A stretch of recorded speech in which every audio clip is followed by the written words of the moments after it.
Here we go.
Joe, we got Ken in now.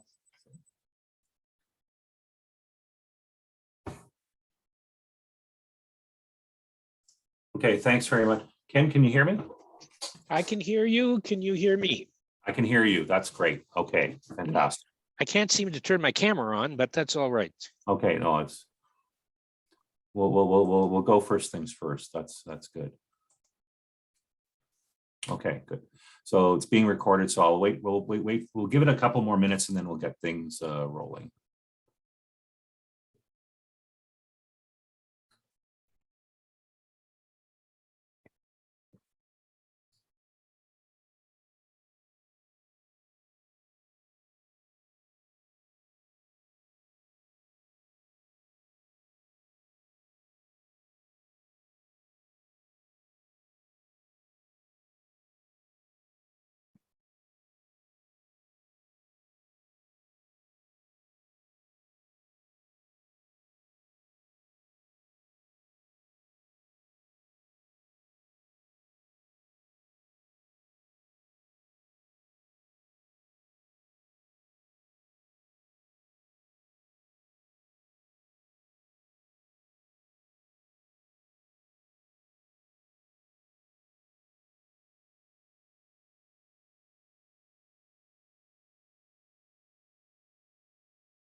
Okay.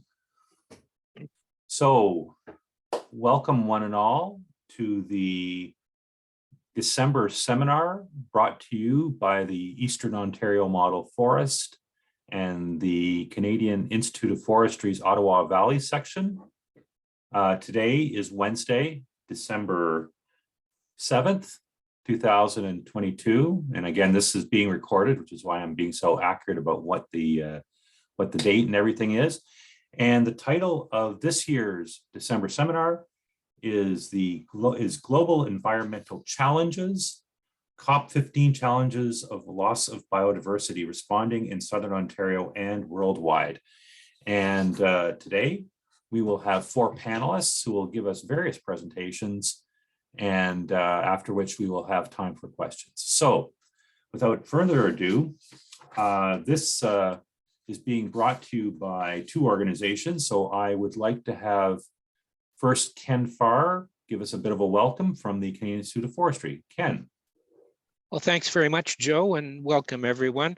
It's again a great pleasure to participate in the opening of an annual Eastern Ontario Model Forest CIF Ottawa Valley Section seminar.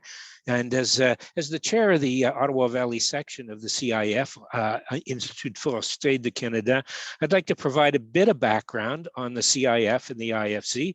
It's the oldest forest society in Canada, founded in 2008, and serves as the voice of forest practitioners of all sorts, including foresters, forest technologists and technicians, ecologists, biologists, educators, and anyone having an interest in forests and forestry. So as Joe said, the theme of this year's seminar is Global Environmental Challenges, COP15, and the challenge of loss of biodiversity. It's a timely and relevant theme. Maintaining forest biodiversity is, particularly at the local level, a fundamental interest of the Ottawa Valley section, CIF, IFC members, and for all of us together who are committed to the sustainable management of Canada's forests. So thank you all for attending, and here's hoping that at next year's forest seminar, perhaps we can all meet in person. So thank you, and back to you, Joe. Thank you very much, Ken.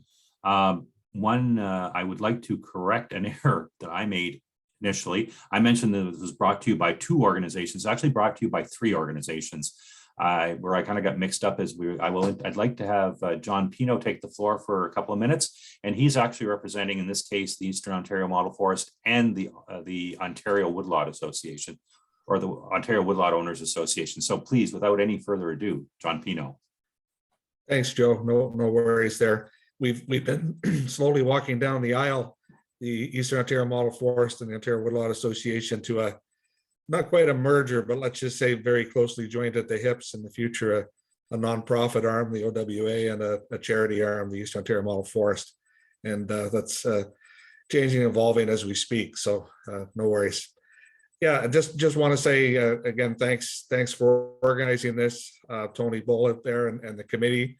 Got this together with a group of participants from all the organizations that you mentioned, and it's a great annual tradition.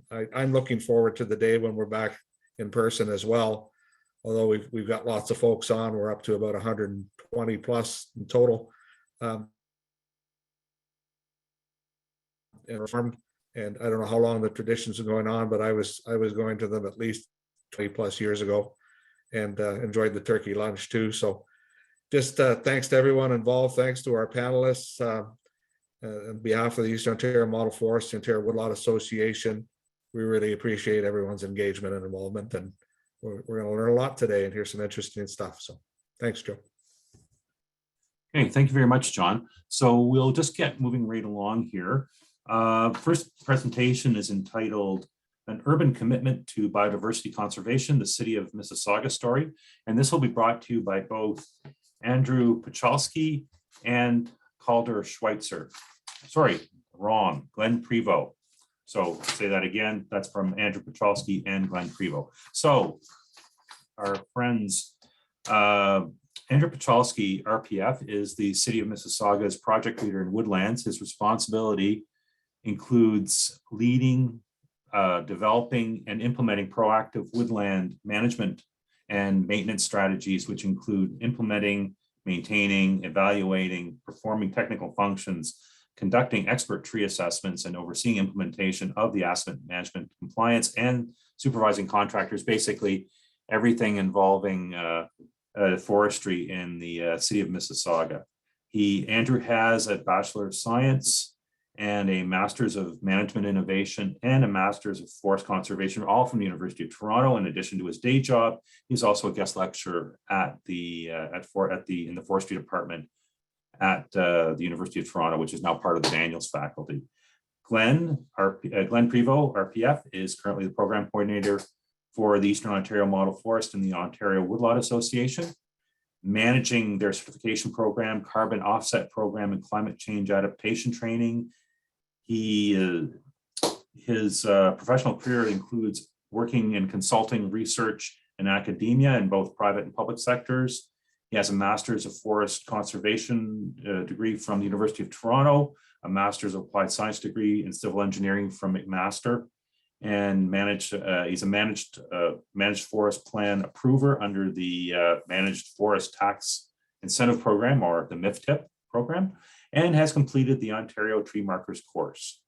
He is a member of the Ontario Woodlot Association's near North chapter and is currently the director of the Canadian Institute of Forestry's Algonquin section. So join me in welcoming both Andrew and Glenn. Take it away, guys.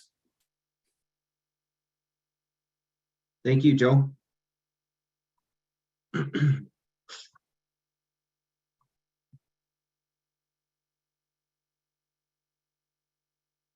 All right. You're there, Andrew, are you? Yeah. Is Great. right? Yeah, I can see that fine. I hope everybody else can as well. So Andrew and I are doing a joint presentation. I'm going to tell you some of the high level details of forest certification and our certification program that we have at the Model Forest. And Andrew's really going to tell the meat of the story about the Mississauga experience. So I'm going to provide some introduction and set the stage for this bold decision that Mississauga has made to join the Eastern Ontario Model Forest Certification Program, and the decision they've made to certify their woodlots and their woodlands. Their decision carries significant weight. Andrew will talk to their position as a municipality in the country, and it's going to result in improved biodiversity conservation not only on city-owned lands but on other lands as well. Can you flip to the next slide there, Andrew? Thank you. So private landowners, which includes community forests owned by municipalities and conservation authorities, provide some of the most important habitat for species in Ontario. And these forests are critical for the conservation of Ontario's biodiversity. The past 100 years or more of use of these forests and the continued pressure from urban development, agriculture, climate change, pollution, and use pressures create challenges to maintain and enhance forest biodiversity. Land management owners face a really difficult challenge in making decisions about forest management.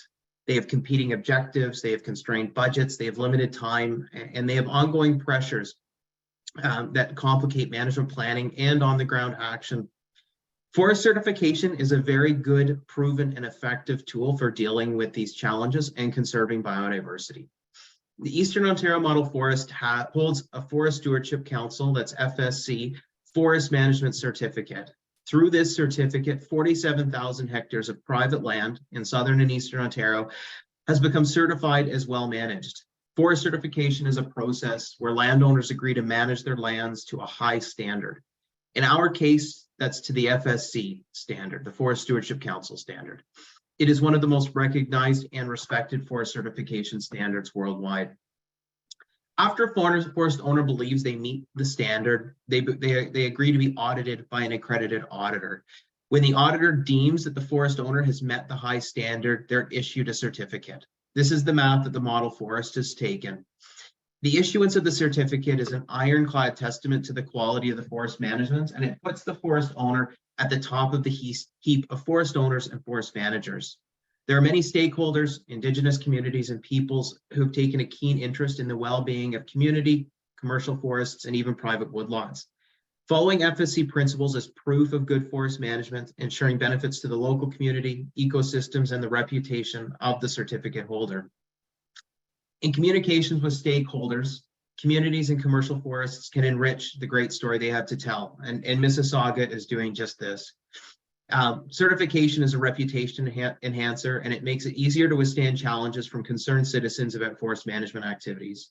It also makes stakeholders very proud to be partners with a top-notch conservation organization.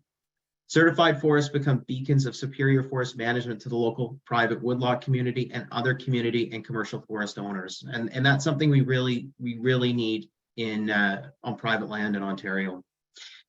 Perhaps the most important protection for biodiversity that certification provides is the institutionalization of good forest management. Certification is a public commitment by the organization that they will do right by biodiversity. Certification provides long-term support to the forest manager through this institutional commitment.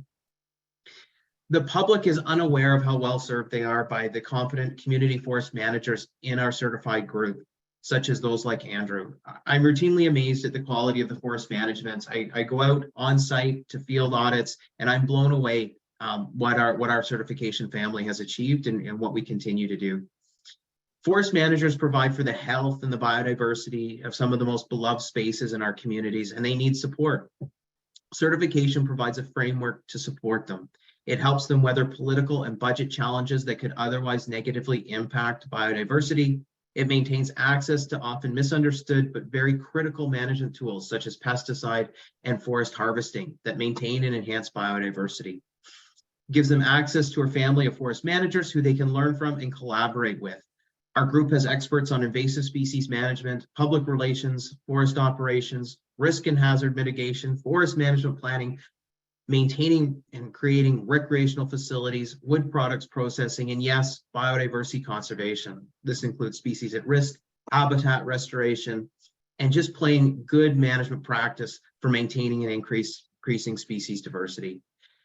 For uncertified organizations who rely on one or two highly competent forest managers to deliver their biodiversity or other forest benefits, I would ask and question what your succession plan is and what happens when your forest manager leaves. Not if, but when. Staffing changes will always result in a gap in continuity, and our certification program bridges that gap. There are some who see certification as being only for landowners who want to harvest wood, and while certification is of truly great benefit to those landowners, it's much more than that. Many landowners in the public incorrectly believe that harvesting is the only activity that could adversely impact biodiversity, or that forests owned by public bodies without a harvesting mandate necessarily practice good forest management. But the reality is that any uninformed management decision, including the decision to do nothing and passively manage a forest, can negatively impact biodiversity or perpetuate suboptimal habitat. I've seen it happen on private lands across the province. The best practice is to take a systematic approach, and that's exactly what certification is. It will help successfully identify biodiversity needs, the optimal management methods to protect that biodiversity, and it will become a core component of forest management planning. This is a brief introduction to certification and how it protects biodiversity, and it speaks to the outcomes of the certification process and some of the soft but meaningful benefits for biodiversity. Andrew is going to speak to the processes, the real meat and potatoes, and what they've gone through to meet certification requirements around biodiversity. If there's still questions about those nuts and bolts, please contact me. I'm quite happy to chat. So after that, I'd like to turn it over to Andrew, who's going to get down to brass tacks of what it takes to get certified and what they're doing over there at the city. Thanks, Glenn. So yes, I am the project leader of Woodlands, and in many ways, I've been tasked with this fantastic opportunity to partner with the OMF and pursue forest certifications, as Glenn said there. We still have not reached it, but we're going through the process, and over the course of the next few minutes, I hope to share some of the threats that we've had, some of the challenges that we have, some of the current projects that we're undergoing, and how ultimately why we believe that forest certification was the right decision for us to go with. But before I start, I always like to show where Mississauga is. Of course, we're located just west of the city of Toronto. We're a lower tier municipality, part of the region of Peel, and one of the largest municipalities within the country. We're the 7th largest, and we largely can attribute that to our close proximity to Toronto, our large growing industry, the proximity to the airport, and not surprisingly, the image on the left, I believe, is in the late 70s. We're north of Burnenthorpe. You would have seen primarily all agricultural fields. Today, we are as developed as can be and are continuing to develop vertically with high-rise development. And why I bring up this slide, of course, is you can see that once you start running out of space, that little amount of natural areas, woodlands, and other natural features becomes very, very important. So many definitions for a woodland within the city of Mississauga, and I'll use it as simply as possible, is we're ultimately looking at any area that is greater than half a hectare in size and has certain stocking requirements. And those are, of course, defined by the Professional Forestry Act. Within the city, we have a natural heritage system of over 2,700 hectares of land. However, important to note that this includes lands not only owned by the city, but including the conservation authorities, private lands, and many other partners, including the region itself. We have many opportunities to dig back into our history. We have ortho imagery available to us as early as the 50s, where we're able to trace back the historic historic levels of where these woodlands would have been. But we also have great access to original surveys. So when the city of Mississauga was initially being surveyed, and this survey on the right shows from 1817, we have an opportunity to get almost the earliest rendition of a FRI, a forest resource inventory, where the surveyor was providing us a great description of what that woodland would have looked like close to 200 years ago now. And the image on the bottom left was in largely part created with Daniela Pirik-Mladenovic from the University of Toronto, in which we are able to rasterize what that pre-settlement vegetation would have looked like. So the image below shows ceremonial greenwoods, which through the 1817 survey would have been predominantly sugar maple beech. Today's FRI shows us that it's sugar maple beech. So we do see a 150-year-old woodland stand, which is fascinating. We have a number of threats that are imposed onto us. And for years, we've been aware of the fact that we have many hazard trees throughout the city. Many factors, including invasive species, climate change, and various other factors. And over time, we've not had an opportunity to react to them. Well, that's changing now as part of our process through an active woodland management program. And part of that is identifying these hazard trees. And a hazard tree, of course, is something that has, or a tree that has an inherent risk of failure and a potential to impact a target. And that risk is prioritized using standard protocols that are identified through the ISA's tree risk assessment qualification standard. In this fictitious example from the ceremonial woods again, we can see that we start off with the woodland shape itself. We throw in any infrastructure that may be present. So in this case, we only have a trail, and then we'll throw in a buffer, in this case, 30 meters around any perimeters, as well as the trail itself. In this situation, you can see that that covers most of our woodland, and many of our woodlands are in that range of 1 to 4 hectares. At that point, we start systematically identifying any trees that have potential risk or inherent risk within them. In this, again, fictitious example, the red stars identify high-risk trees, whereas the yellow are moderate-risk trees and the green are low-risk trees. Over the course of our woodland surveys, and we have over 500 of these locations, we will get a very good depiction of where is our risk inherently located and where should we prioritize our risk mitigation strategies. So in this case, it is apparent that we will address the red ones first.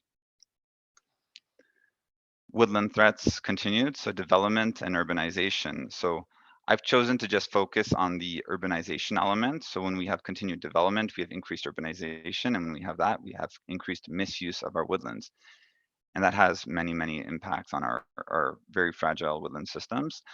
We have unsanctioned trails, we have encroachments such as the gardens or trails, we have encampments that get created, areas that are extradited then from the city woodland itself and become privatized. And through the course of our woodland management program, how we plan on combating this is through active cruises and active ability to identify these locations so that we can rapidly respond to protect these, again, very fragile ecosystems that are reliant on our support.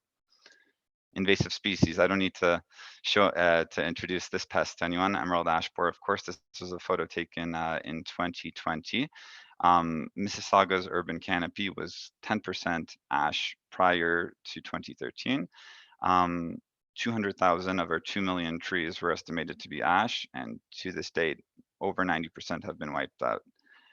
This is but one invasive species that does play a very big impact on our urban canopy, but we need to be prepared now and take the emerald ash borer story as a lesson for how we can better prepare in light of oak wilt, hemlock woolly adelgid, Asian longhorn beetle, which is also found in Mississauga several years ago, and how we are able to map our forest resource so that we can rapidly respond to future invasive threats and how we're going to deal and combat with them once they're found.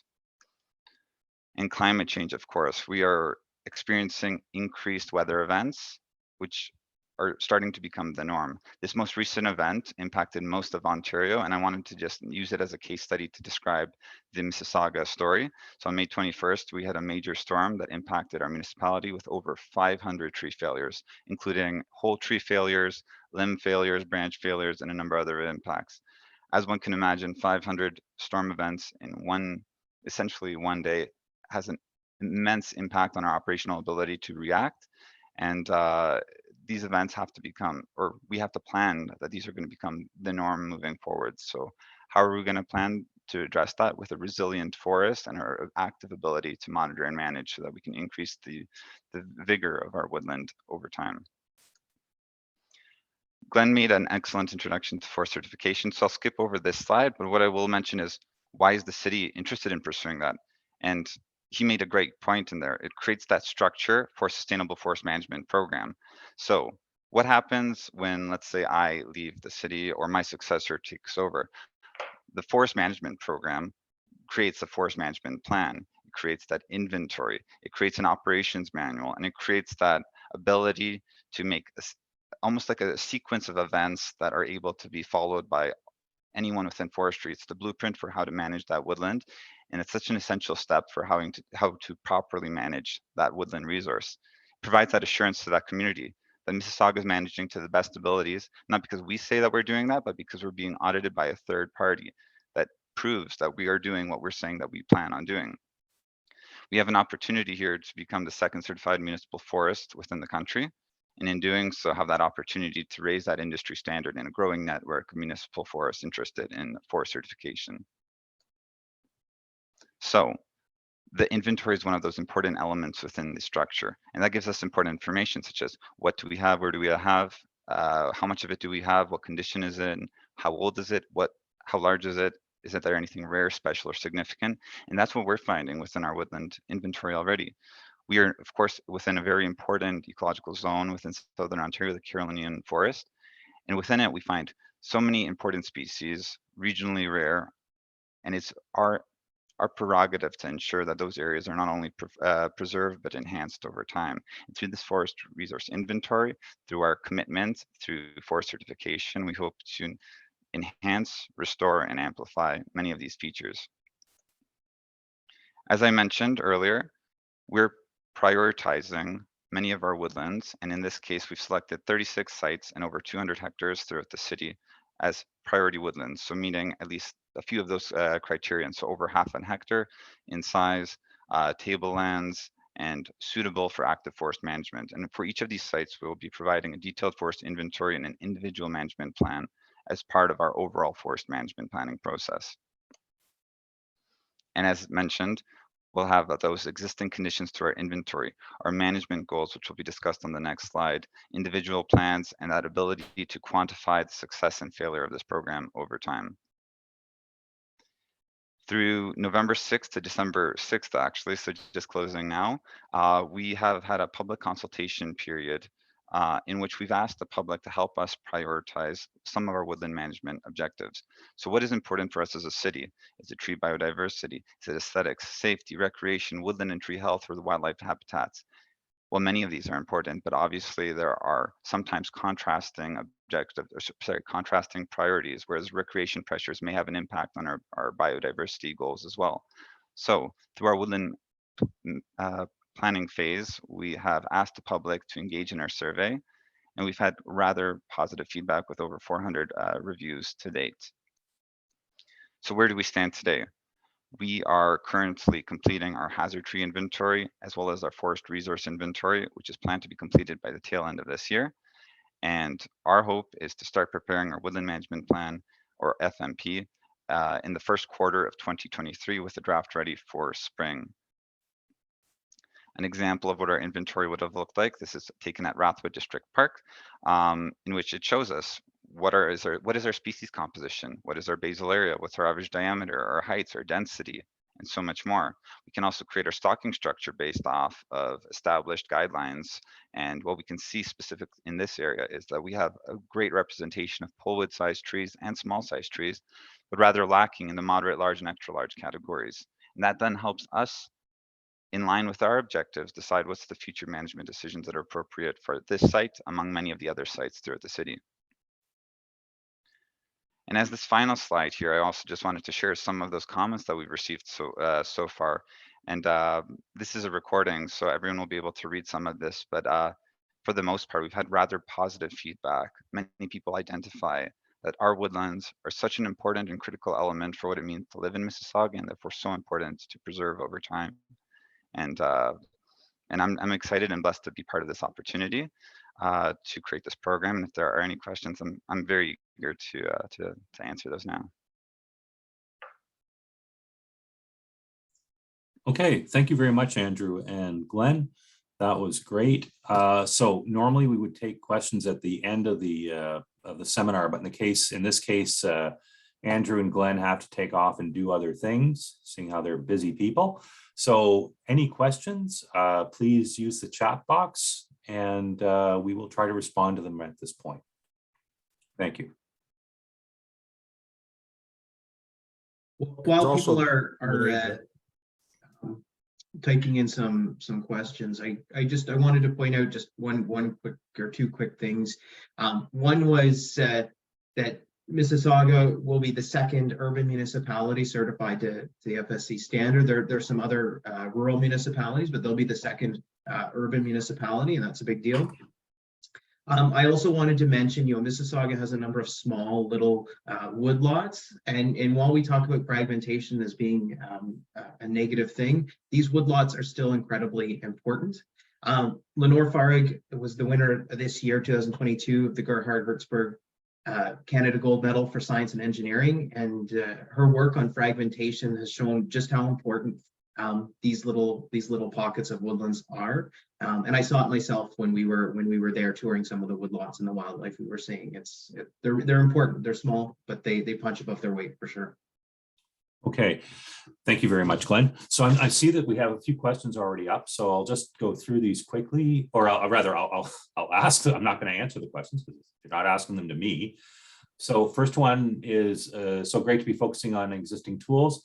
Using what people have worked with so far is hard to establish and not reinventing the wheel. Congratulations, Mississauga. So that's good.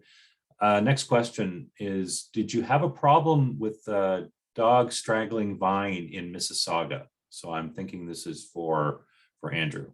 Yeah, absolutely. And we do have an invasive species management plan, and it is a big problem and part of a bigger discussion about how it's hard to answer in just a few moments, but it is present. It is a very serious concern and obvious woodland invasive species that's damaging or threatening our ability to have a healthy urban forest. And we do have an invasive species management plan, which is available publicly, that can be viewed as well. Okay, next question. Thank you very much. Next question is, what's the cost to the municipality for seeking certification? So I can address that. It really depends on a number of different factors. The activities that the municipality is undertaking, how large the municipality is. There's an ongoing fee, an annual fee that they pay. There's also an onboarding fee, and that's reflective again of how big the municipality is. Okay. So I can certainly elaborate on that, but it really is a case-by-case situation. Right. Okay. There seem to be quite a few questions. It seems to be very interesting. This is piquing a lot of people's interest. So is the consultation still open? Can you put the site up on the chat if possible? And that's from Iola Price, and I'm guessing that's for Andrew. I believe today is the last day, so I'll put it into the chat so anyone can give some last minute survey feedback. Okay. Next question. I'm concerned about the lack of trees in schoolyards. Is there any possibility of extending your forest plan to schools?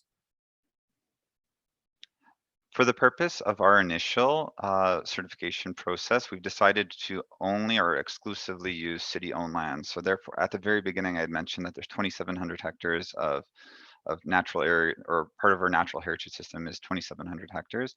We've decided for this initial pilot phase to keep it simple and just go with municipally owned woodlands so that we can learn to walk before we start running. Right. Next question, and I thought this actually is something I was going to talk about in the concluding remarks, but it's a good point. I thought that certification was aimed at selling sustainable timber. This plan does not include that. Can you expand? Can one of you expand on this?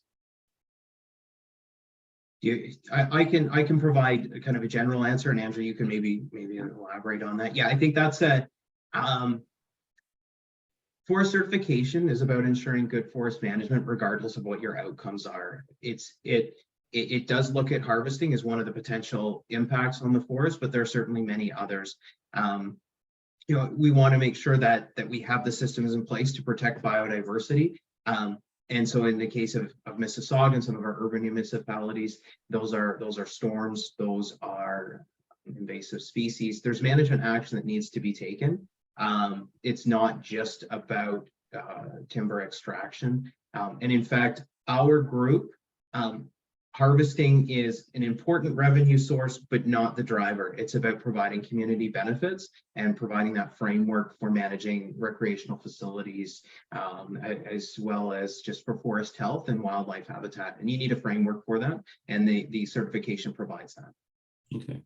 Next question is SFI, or the Sustainable Forest Initiative, is developing an urban and community forest standard specific to the management. Oops, somebody's went. Hold on for a second here. I was reading it and then it got popped up. Okay, so SFI is developing an urban and community forest standard specific to the management of urban forests. Once developed, would Mississauga be interested in utilizing the standard? I've already reached out to them, and I do think it would be interesting with the perspective of how would forest certification look like on urban road allowances. That's an interesting concept. So we'll see where the standard goes as it gets developed. Okay. What are funding sources? Okay, again, hold on for a second there. What are funding sources for your program, staffing, etc.? The program is self-sustaining. User fees pay for staff time and the auditing process and all the costs. Okay. And we've got what a good initiative. Great to develop a plan and standards to maintain, which is good. Is there any source for guidance for a municipality to start such a plan? Yeah, me. There we I go. was about to say the same thing. If they're in Eastern Ontario, fantastic. Well, anywhere. I'm in North Bay, but I'll come visit you where you're at, and I have some good guidance documents to get people started. Contact me directly, and we can talk. Okay. Is the municipality okay? In the municipality, is there a forest residual plan? Last time I was by the shop near the airport in the GTA, it seemed that they just kept piling wood there in order to mulch and load trucks for the dump. Is there any plan to educate about the use of residuals for space heating? Thanks, which is an interesting one too. That's a long-term question. That's a longer question that I don't think I'm prepared to answer now. In response to the wood yard at the airport area, that was a little bit of a different situation. That was an ALHB holding zone, so that wood was used for a different purpose, of course. Okay, good. I see all the positive comments with regards to retention of woodlands in Mississauga, public and private. Were there any negative or cautionary comments from stakeholders, especially from the very active development of and home building industries? As the survey is still active, I have not dove too deep into all the responses, and we'll be getting a summary report hopefully in the first week or two of January. I've not seen anything yet from the home building industries at this point, though. Okay. And then congratulations from Brian Barkley. Congratulations everyone on this FSC initiative. Considerable progress has been made since the very first EOMF FSC coordinator was hired to start the program in 2000. Well done. And I'm sure people have more questions. And I think that at this point, they would probably want to talk to Glenn and Andrew directly. So thank you very much, gentlemen. That's been great. So without any further ado, normally we have all sorts of clapping and people go off to the side, but I think we'll just do this virtually, and I'll jump right into our next presentation. So it's entitled Land Trusts, Putting the Power to Permanently Conserve Land in the Hands of the Community. And to speak to us about this is Calder Schweitzer, who I hopefully have pronounced his name properly. And he is the executive director of the Thousand Islands Watershed Land Trust. He holds a BSc in wildlife management, wildlife biology and conservation. He has worked in the conservation world for several years. This experience includes a summer volunteering at the Canadian Parks and Wilderness Society's head office in Ottawa as a climate change advisor, and a 3-month volunteer position at the West Australian Department of Biodiversity Conservation and Attractions Office in Perth, Australia, where he worked on a long-term monitoring projects for tropical fish, coral, sea lions, and penguins. He has now been with the Thousand Islands Watershed Land Trust for 3 years and carries the passion for wildlife and the systems of nature in his work. Please join me in welcoming Calder Schweitzer. Go ahead, Calder. Hello, good afternoon. Thank you so much for having me here today. And yeah, as you heard, my name is Calder Schweitzer. I'm the executive director of the Thousand Islands Watershed Land Trust. The most common question I get after I tell people that is, what in the world is a land trust? Which is a fair question because it is a relatively new type of organization to Canada. Land trusts are environmental, non-governmental organizations that are usually very focused in the work that they do. We are all devoted to the same or very similar mandates, being protecting ecologically sensitive land within our working area. And these working areas are usually denoted by geological, watershed, or municipal boundaries. Our small size and focused geographical locations allow us to do some very interesting things, especially when it comes to dodging red tape associated with land acquisition, meaning that when we protect property, we can actually move a lot faster than larger organizations like governments or national charities. And so we're able to work very effectively on time-sensitive projects and smaller scale projects.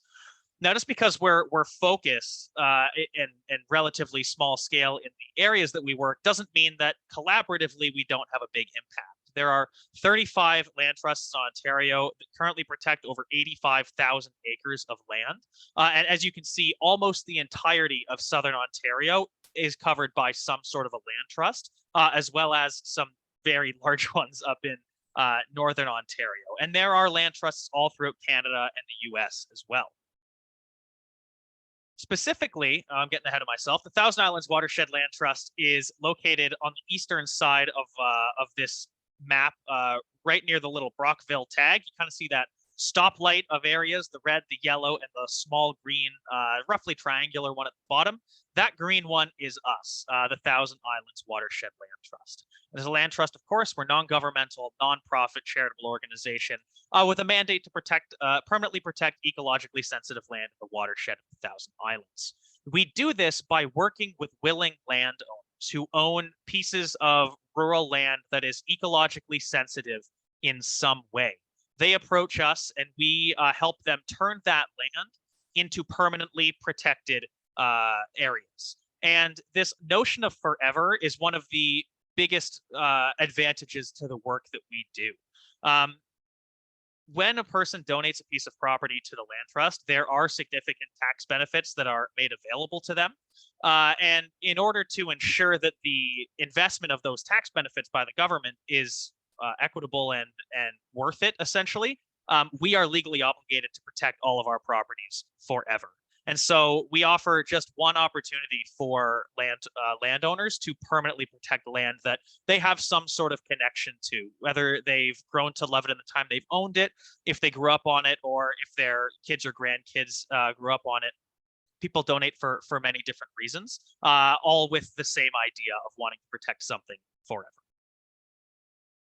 Quilt has done quite a lot of things in its history. We are one of the oldest land trusts in Canada.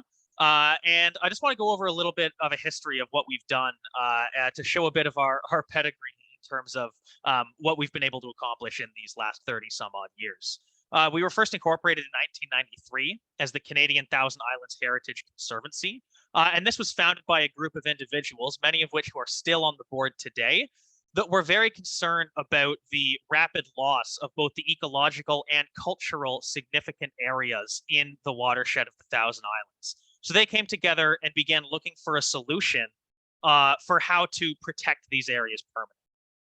This led to them working with a large group of individuals and organizations throughout the 1990s that lobbied the government to allow for the donation of land. The very popular story that goes along with this was that at that time, a person would be able to donate a painting of a property and put the proceeds toward ecological conservation, but they would actually be able to do almost nothing to protect that property themselves as an individual.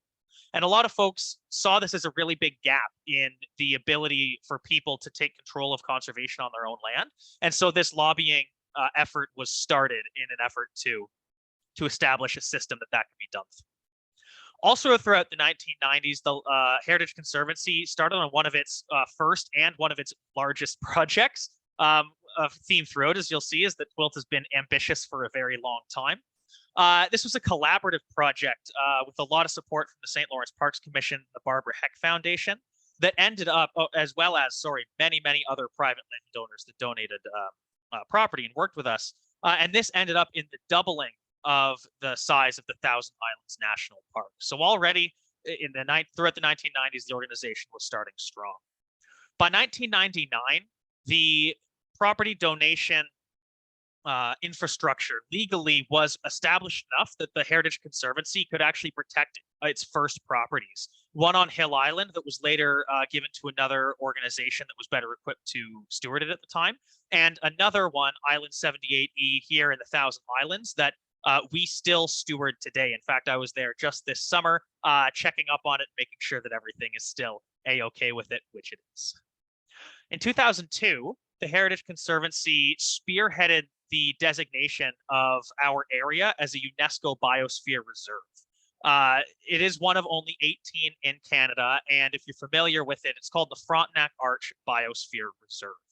It was designated as a UNESCO biosphere for several reasons, but chief among them being the presence of the Thousand Islands in the St. Lawrence at this place. See, the St. Lawrence is, of course, a very, very large river, and to the west and east of it, there is both large bodies of water in the Great Lakes and the widening of the river itself, as well as a lot of agricultural and urban development.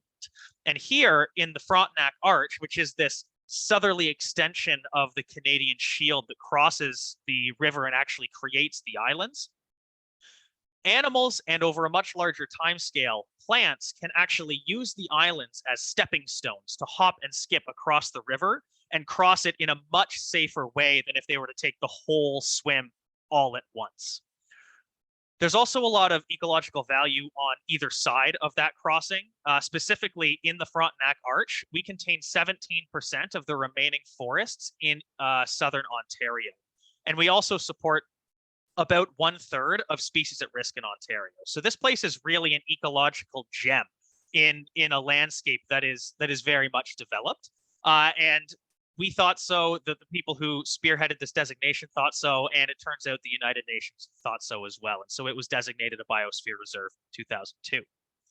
In 2006, the ability and the idea of a land trust was a lot better established in Canada. And so the Heritage Conservancy had an opportunity to federally reincorporate under our current name, the Thousand Islands Watershed Land Trust. By this time, TWILT had already worked with dozens of landowners to realize their conservation dreams and protect their property forever. If I put all of them on this timeline, it would be completely unreadable. There really was a lot of great work done in those early days. In 2009, we had one of our next large collaboration projects where we worked with Ontario Nature to protect what is now the Lost Bay Reserve, just north of Gananoque Lake. And then in 2011, we had a similar opportunity to work with the Nature Conservancy of Canada to protect 9 kilometers of shoreline on Red Horse Lake, which we then added to Charleston Lake Provincial Park and increased the park size by 1/3. So just as we doubled the size of Thousand Islands National Park, we also established a similar relationship with the provincial park. In 2013, we finished a 9-year project to conserve 900 acres near Red Horse Lake. This is by far TWILT's largest property and one that we still steward as an organization today. In fact, just like Island 78E, I was there just this summer, took a full day to walk the property to make sure that things are still A-OK, and I'm happy to say that they are. In 2016, we had another opportunity to collaborate with NCC on the Save Old Baldy campaign on Charleston Lake, which was also a great success. And in 2019, we kind of crested into what we have taken to calling TWILT 2.0, where the organization hired its first full-time employee and executive director, myself. What this tells you is that all of these great accomplishments up until this point were done completely by volunteers, which to me absolutely speaks to the passion of the people that have been with this organization at any point in its existence. At this time, we were also donated the Topping property by a woman named Jane Topping shortly before she passed.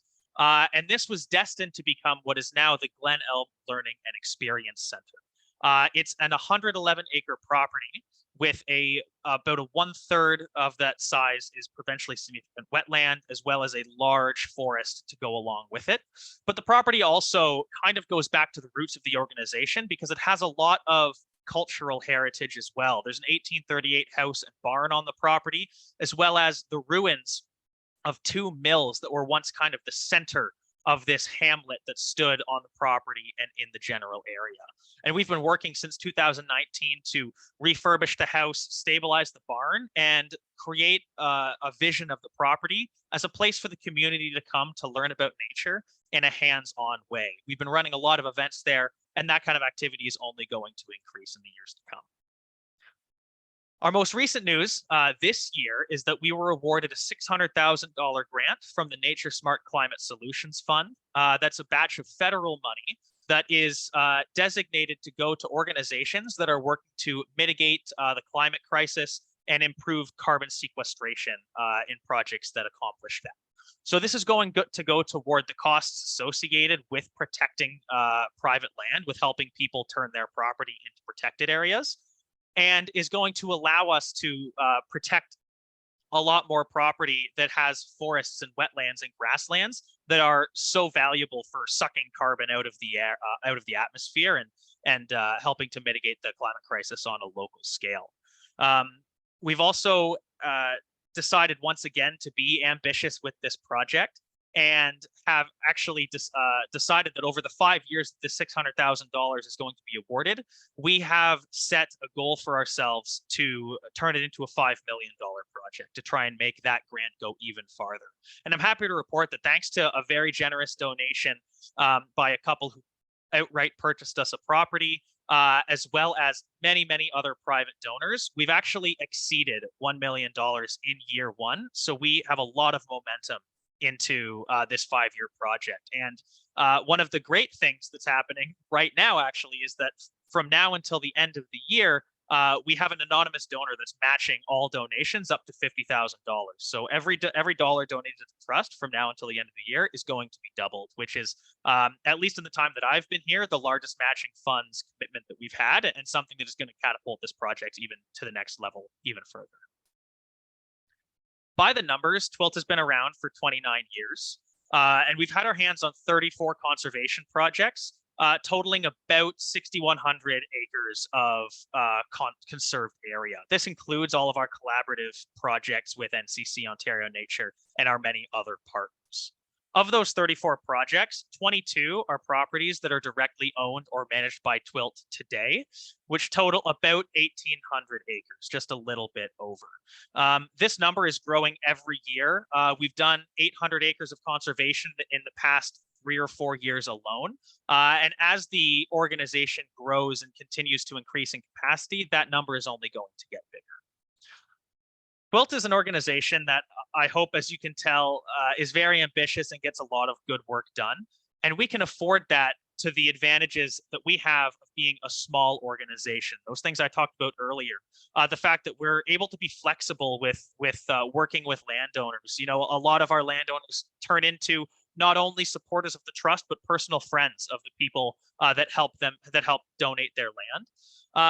And that really is a great advantage to us in terms of getting this work done. However, small organizations like ours with a staff of 2 always have capacity issues.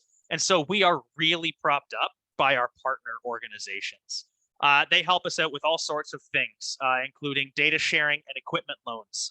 Specifically, we get a lot of that support from Thousand Islands National Park in our area. We get a lot of support in communications from other nonprofits and organizations as well. This is a shining example with EOMF having the opportunity to come here and talk about the land trust. We do a lot of collaborative events, as well as those direct conservation projects like I mentioned with NCC and Ontario Nature. And we're starting to explore the idea of sharing staff members with our neighbor land trusts to boost the capacity of each other just that little bit more. One partnership that I want to talk about just a little bit extra is our partnership with Ironwood Organics. This is an organic farm that operates just in the Athens area.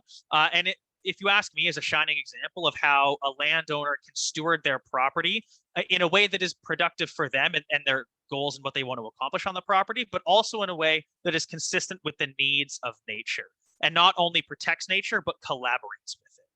One of the great things that this farm does is actually keep a big piece of its property as wilderness. There's a big wetland and there's a big forest on the property. That, in concert with what you can see as being immaculately kept hedgerows, provide habitat for insectivores, birds and small mammals that eat pest insects. This is just one example of how the farm uses the nature around it to allow it to cultivate crops without ever needing any form of agricultural chemicals.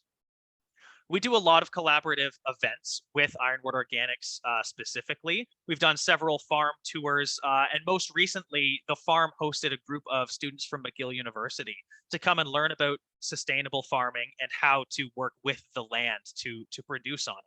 And Twilt had a part in that as well. The students came to one of our nearby properties, that Glenelg Learning and Experience Center that I mentioned, and learned about land trust work and the small hay farm operation that we have on that property. And so in that way, we're able to work with Ironwood Organics to get a lot of education work done. And we're very, very happy to partner with them on those sorts of projects. If it hasn't been obvious by this point, Twilt leans incredibly heavily on the community and the people within it. We are, like, far and away a local organization, and we have so many connections in the community that prop us up. So, we always need people to come and help, garden with us, or help us with biological inventory, or help us clean up garbage on properties. That top left picture is actually my sister, who I suckered into coming and picking up some garbage with me one day. And these types of people really make the land trust work, really make it move. And so the parting thought that I'll leave with you as I wrap up today is that if anything that I've talked about here speaks to you, if you're a landowner with a piece of rural property that you really love and want to see protected forever, we can help you with that. If you're looking for an opportunity to do something really, really meaningful to help, mitigate and adapt to the twin crises of climate change and biodiversity loss, we can help you with that. Or if you're just someone who's passionate about nature and wants to help out with a local, grassroots community organization, we can help you with that too. Thank you very much for your attention. That's all I've got for you today, and I'm happy to take some questions about us and the work that we do. Okay, thank you so much, Calder. That's great. That was very interesting. And now I'll open up the question. I knew that there was one question that was already posted. Oh, they're starting to show up. That's fantastic. Okay, so first question says, basically it's a comment from what I can tell. It's an interesting one too. As soon as we will our lands to the next generation, we have dashed the hopes and dreams of our ancestors who have made extreme sacrifices to clear and farm these lands. My father purchased our farm back into the family. And now it's now my responsibility to figure out how to keep the farm in local ownership, if not family ownership. Land trusts are a fantastic option. So that's good. Here's a question, however. What are the key terms of a donation to the land trust and for the, oh, sorry, wait a minute. Before I go any further, I'm now violating the trust of what I said we were going to do. I said we would take the questions at the end. Let me just see if we don't have a ton of these. Maybe we'll go through these quickly. And then after that, people get an opportunity to provide some more, because I'm just seeing one more. The question I was on. I'll let you answer that, and then any other questions we'll answer at the end. So what are the key terms of a donation to the land trust for the original owner? Does the province or municipality retain any rights to the land? Which is actually a very good question. Yeah, it's a fantastic question. The land trust legally, when it comes to the land that we steward, is the exact same as a private landowner. And there are, without getting too much into the weeds, there are a couple of different ways that someone can donate land. The first is just a straight up transfer of the land to the land trust, in which case it would just be as if you sold the land to another person. We steward it. The municipality, the province has no more power over us than they would a private landowner on their own property. There are also options where you can actually retain ownership of the land and enter into a legal agreement called a conservation easement with the land trust. And that agreement allows you to own the land, retain the right to sell, but essentially donate development rights, which the land trust then stewards and ensures is being upheld.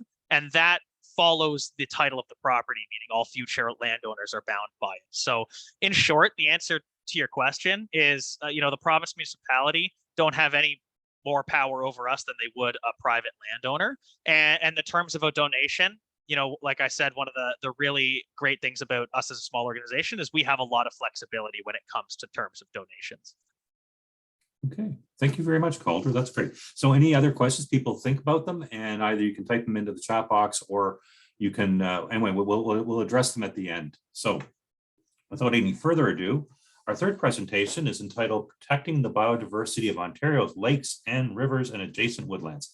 And to talk to us about that is Terry Rees, who's the Executive Director, Federation of Ontario Cottagers Association, or the FOCA. So Terry has been the Executive Director of this organization since 2004.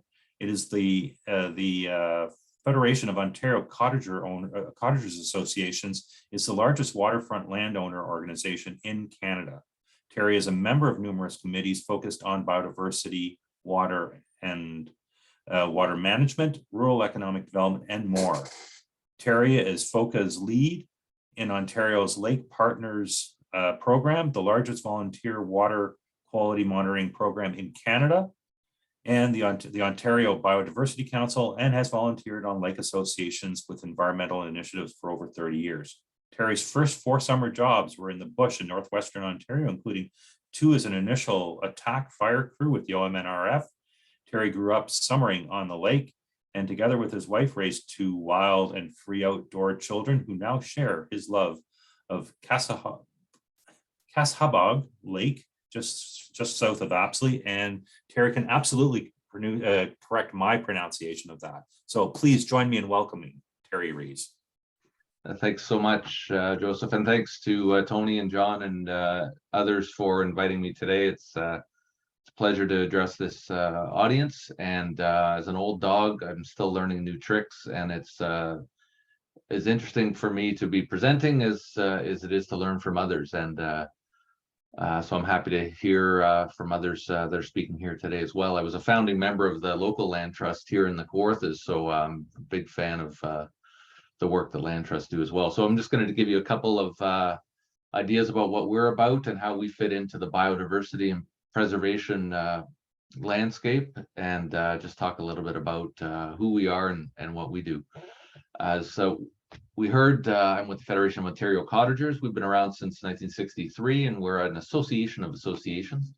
We represent about 525 associations across the province and about 50,000 member families. So you can see by the map, our members, we have about 50 members north and west of the French River, our largest association being the Lake of the Woods, and extreme northwest of the province. But the bulk of our members are where there's water and people, and that's through South and Central Ontario and Eastern Ontario. So big landscape to watch, and we're pleased that we've got our fingers on so many things due to the great involvement from all the volunteers who are in charge of these associations. So we've got a big footprint. Waterfront property owners in Ontario own about 15,000 kilometers of important shorelands and about 50,000 hectares of nearshore property. So it's important that these lands that are all under private ownership are given a chance to be contributing positive aspects of our biodiversity and can provide the kinds of connectivity and the kind of biodiversity benefits that they ought to, and that's comes through a number of different means that I will speak to in a second here. Our vision is for thriving and sustainable waterfronts into the future. So that's sort of been our mandate since the get-go, and that's through encouraging people and supporting their interests on the waterfront. This is our strategic priority. So promoting healthy lands, lakes, and rivers has always been our top priority, but it's more than that. It's about having affordable communities, having dynamic and healthy local community groups, because it's a big landscape, it's a big job, and we need many hands doing the heavy lifting. So that's a big part of our job, is supporting our local associations so that they can do good work on their respective water bodies, and helping them to inform and educate their members, all these individual landowners who have an extremely big role to play in terms of maintaining and enhancing the state of their local lakes. This is just from a recent survey. So this is the kinds of things our members are telling us about. So it's always about the water, because our members live on the water. So water quality is always a top issue. But combined with that is the concerns and worries that people have about unbridled or inappropriate land use in rural areas. And the rest of these things, the short-term rentals, water levels, and boating issues, are all sort of offshoots of people's concerns about the changing dynamic of rural, quiet, healthy, thriving waterfronts. So that's just a bit of a snapshot of where we're at. You know, I just wanted to mention, this is a couple of years old, this graph, and this is from OMAFRA, but the flight to rural from urban is like nothing we've seen before. So it happened before the pandemic, as prices went up in all of our urban areas, but certainly since the pandemic, we have a ton of new people, new to rural, that are out and now living or spending time, lots more time in our rural areas. And our rural areas, as we all know, is where, notwithstanding all the good work going on in Mississauga, it's where so much of our biodiversity and so much of nature's contributions to our broader society are happening. So it's important that we're all thinking about this exodus to rural areas and how we tap into people's love of the out of doors and of nature, and ensure that they've got the kind of guidance and leadership and information they need to make good decisions, so that we can all be part of a sustainable future. I only included this because it's a recent study that we did. It's an economic impact study that we just commissioned, which showed that waterfront property owners spend about $11 billion every year in the rural economy, and that's supports about 160,000 jobs. And I just wanted to mention it because it's part of our background, or the basis for our sort of three-pronged appeal to people, where we say you can make a difference by voting in municipal, provincial, and federal elections, and making sure you have leaders and policies that inform good biodiversity outcomes, good sustainability outcomes. You can vote with your dollars, and that's by making sustainable consumer choices, buying local, and buying in ways that support sustainable economies in and across our province. And you can vote through your individual action. So since so many of us are individual stewards of our own pieces of heaven, it's up to all of us to make good choices and have informed decision making on our own behalf, so that we're making good choices on the landscape. One of the things we do is being a bridge between policymakers and our waterfront property owners. So we represent the interests and concerns of people when it comes to policy that might impact their interests, and often this relates to land use and other important biodiversity related issues. So we do meet with our elected officials. So this is just a recent picture from a recent meeting with our local MP, talking about environmental issues in the Peterborough area. We were just recently at along with partners, had a Queen's Park Day. So we held a reception that had about 75 or 80 MPPs and their staffs at Queen's Park. And that was with our partners on the invasive species file. That's one of our main files as we try to tackle the triple threat of climate change, habitat loss, and invasive species. So this was to bring some real life examples about how we're respectively taking action on the ground to manage the threat from invasive species. And that was done in collaboration with the Invasive Species Center in Sault Ste. Marie, Nature Conservancy of Canada, Ducks Unlimited Canada, Ontario Federation of Anglers and Hunters, the Great Lakes Fisheries Commission, and Trees Ontario, all of whom have an interest and active and ongoing files related to invasive species management. So it was an important opportunity to make sure that we're mainstreaming this notion of biodiversity and invasive species in particular. So that was an important and we thought a useful opportunity. We also realized that so much decision making on the landscape happens at the municipal level. So we are always encouraging people to be active in their discussions with their local council, so that you end up with good planning policies, for instance, on the landscape that allow you to use your property in a sustainable way and that are informed and useful. So we've got a guide to municipal engagement. So we encourage our members to make sure you know your local council and you know what's going on and what the key issues are and when key decisions are being made, whether that's budgets, policy, or otherwise. One of the things we did specifically about that was our participation with the Watersheds Canada folks on the planning for our shorelands project. And that was all about helping to get around this notion that we're going to die by 1,000 cuts and our waterfronts are just going to be dissected, deforested, and mown into oblivion. And with all of the negative impacts that comes from that. So this was an opportunity to talk about how do we get environmental net gain at the waterfront when we're living and developing or building at the water's edge. It started with a pretty extensive survey of municipal councillors and representatives from lake associations and others around the province. Generally had a outcome that said that zoning bylaws and official plans are really inadequate to deal with this ongoing challenge. And the science of why you need vegetated buffers or why it's important to keep that connectivity and natural shorelines is really poorly understood. So there's a number of tools available on the website. I've listed a bunch of the links here, and you'll be able to get those out of the recording.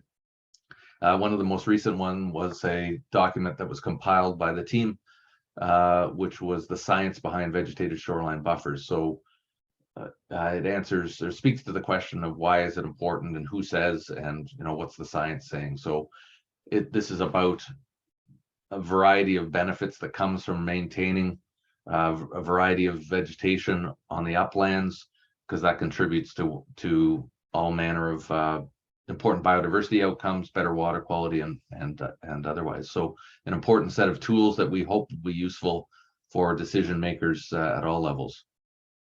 We also weigh in on occasion when it is appropriate to things like land use planning, legislation, and policy. And Bill 23 is something that's very troubling to us in that it's for a variety of reasons.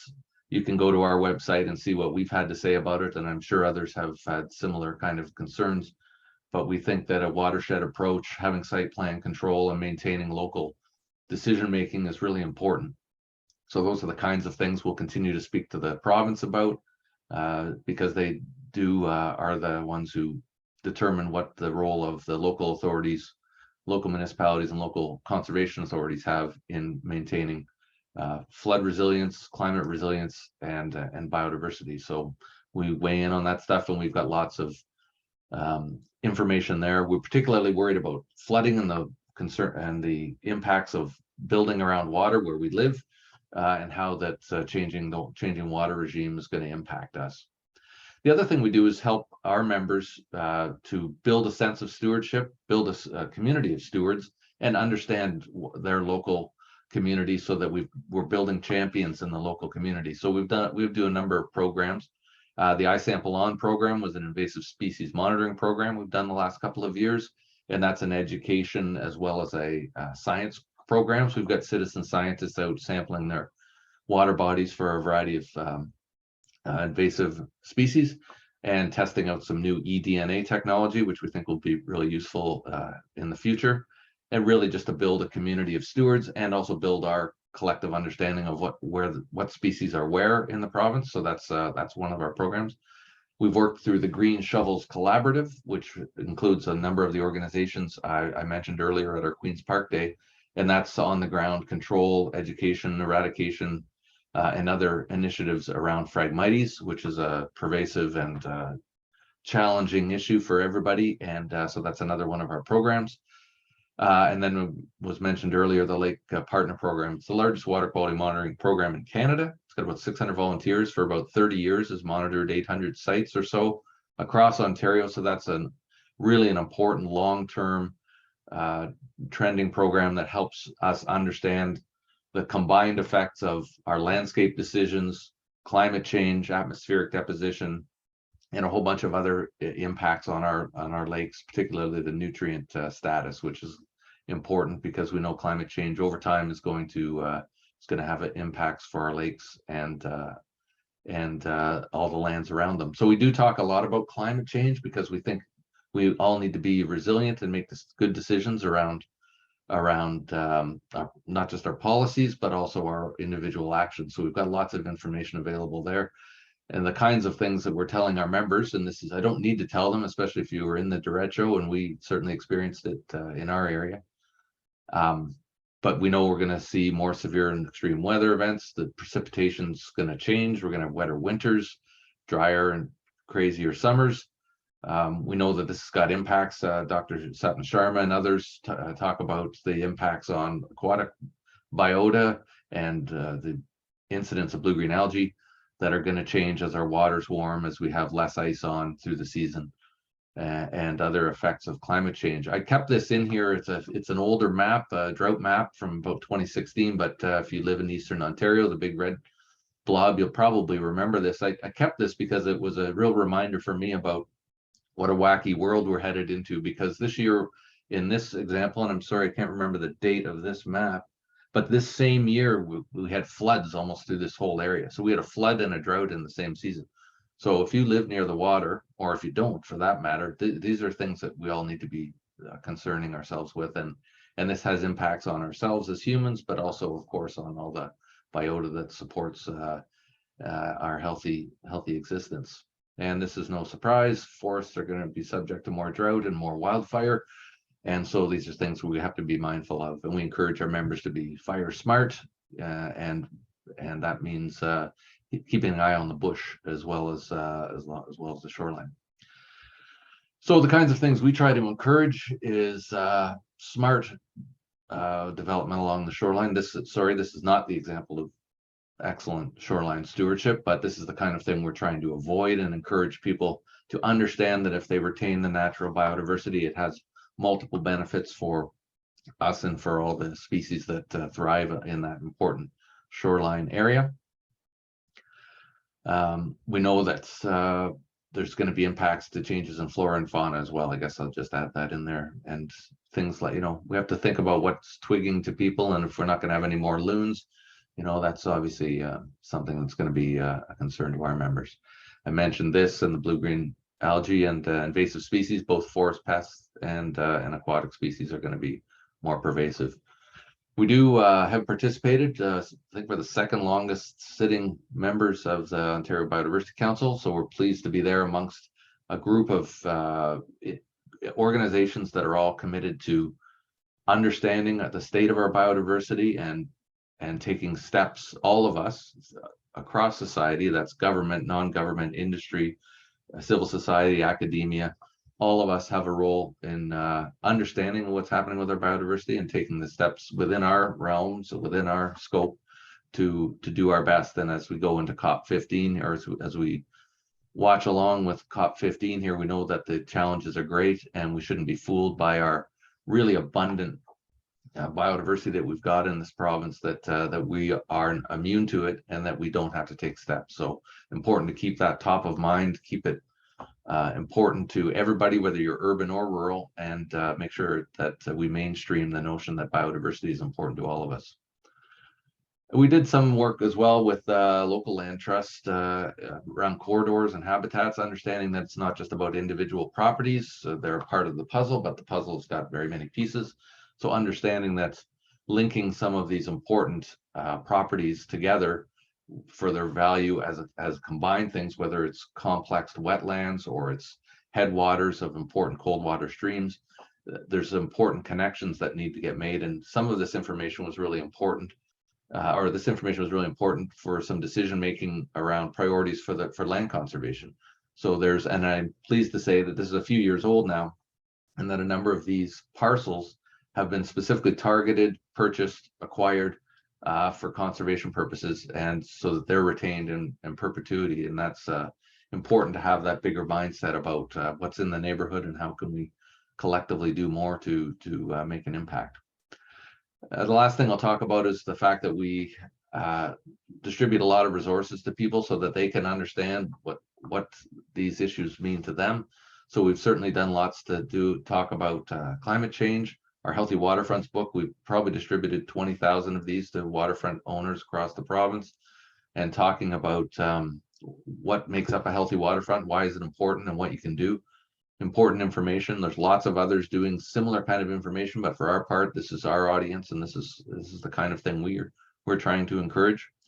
And whether that's invasive species, we've got a citizen science guide so people can understand what's happening in their water and around their lake, and contribute in their own right to various programs, all the watch programs, and participate in all sorts of programs and data collection around fauna and flora around our province. So that's helping to engage the public, helping them to pay attention, keep their eyes on the ball, and also helping to contribute to the body of science so we understand all this stuff a little bit better.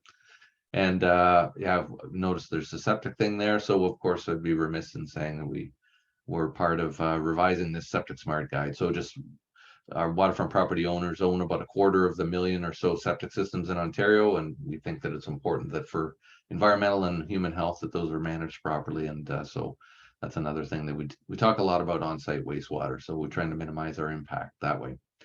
So that's a quick snapshot of what we're about, our members, and what we're trying to do to contribute in a positive way to an engaged society and long-term sustainable rural and waterfront areas. And we hope that some of the messages that we lend to our members, so they're thinking about it when they're at the waterfront, carries on to their kids, to other places they travel, and whether they're a seasonal or permanent resident in waterfront areas, that these kind of messages, this information, and the collective sense of purpose and responsibility is something that's going to have long-lasting effects. So we love working with partners. Appreciate the opportunity to speak to the Woodlot Association and Eastern Ontario Model Forest, to hear from our land trust friends and others. And I'm happy to be here and look forward to any of your questions. Hey, thank you very much, Terry. That was very good and right on time too. So I as the moderator, very much appreciate that, and a lot of very good information. So we'll now we'll hold the questions till after the presentation, after the last presentation, which is just about ready to be introduced. So there are various tools that we have to talk about biodiversity, but one of them here will talk about addressing the twin crises of biodiversity loss and climate change through the International Model Forest Network. And to speak to us about that will be Richard Verbisky, who's the head of the International Model Forest Secretariat at the Canadian Forest Service with Natural Resources Canada. And Rich Verbisky is a senior advisor with the CFS at Natural Resources Canada and the head of, as I've mentioned, the International Model Forest Network Secretariat, which is a global initiative in implementing multi-stakeholder approaches to sustainable landscape management. Currently, more than 60 model forests in over 30 countries comprise the International Model Forest Network. Early in his career, Rich worked with non-governmental organizations and private forest sector company before joining the Canadian Forest Service in 2009. Rich supports the Canadian forest sector participation and engagement internationally in areas such as wildland fire management, landscape level approaches to sustainable forest management, and using multidisciplinary science to inform policy development and deliver program support. Rich holds a Bachelor of Science in Ecology from the University of Calgary. So please join me in welcoming Rich Verbisky. He's also a former colleague of mine and helped me with my participation in the North American Forest Commission. So thank you very much. And please, let's listen to what Rich has to say. Thank you very much. Thanks, Joe. And thanks to Tony, to John, to Ken. This is a fantastic opportunity to share with you a little bit about what we're doing in the International Model Forest Network, and you know, as we continue to be challenged by both biodiversity loss and climate change, and I'm just really thankful also to hear from Andrew, from Glenn, from Terry and Calder on the work you're doing. It's fantastic. It's inspiring. My presentation, I just want to maybe touch a little bit on some of the global trends that we see from our perspective of the international network. I want to just showcase some of the actions that our partners are doing on the ground And I want to frame it in the context of the principles of model forests, and then maybe just give a few reflections on some future perspectives. So knowing we're tight for time here, I'll just jump in right away. You know, on a kind of a global scale, you know, want to make reference to where Canada sits. You know, we're amongst the big five. You know, more than approximately 54% of the world's forests are held within Russia, Brazil, Canada, the United States, and China. Worldwide, the primary forests cover about 1 billion hectares, and 3 countries, Canada, Russia, and Brazil, are host to 61% of the world's primary forests. So we're big hitters. I should also note that primary forests have been lost at a rate of 81 million hectares since 1990. So 81 million hectares have been lost of primary forest over the last 3 decades. We also know that some of the recent science has shown that, you know, the global land use change is significantly different than what we had previously estimated, 4 times greater, in fact, by a recent study by Winkler that has been put out in Nature. And we know that terrestrial biological diversity is decreasing at a rapid rate, much more than what we thought. And this is often due to human pressures, habitat loss, and often through land use conversion. And so we've seen a significant change in the last 6 decades on our landscapes around the world. Wildland fire was mentioned in a couple of the presentations, and we know that this is significant. It continues to be a major factor in landscape management. At the close of 2020, Brazil, Bolivia, the Democratic Republic of Congo, Russia, the United States, all experienced mega fires. And what we're saying is mega fires at unprecedented scales. So definitely a factor there. We have organizations like the Global Forest Watch that have noted that 4.5 million fires worldwide, larger than 1 square kilometer, were tracked in 2019. And that was 400,000 more fires than in 2018. This is just a close-in snapshot of South America with Brazil and Bolivia, where we know that there were a tremendous amount of hotspots and significant fires in 2019, and those trends continue. If we shift to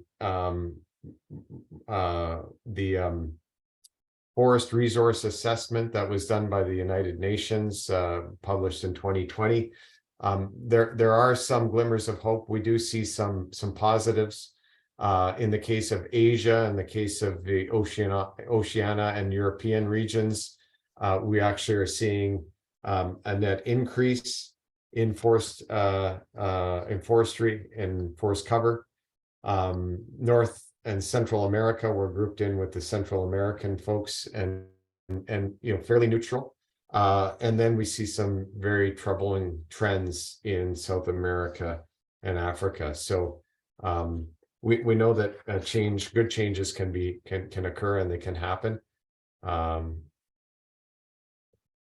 And maybe what I could do now is just segue a little bit into what we see from the Canadian Forest Service and our work with the International Model Forest Network. And I guess 2 points. One to make is really about the current understanding and the current messaging around the importance of forest ecosystems. And we've heard from several of our senior leaders in the Forest Service and in Natural Resources Canada talking about the fact that there are no solutions to climate change and to terrestrial biological diversity loss that do not involve healthy forest ecosystems. So we are an integral part, and we have to be a part of that.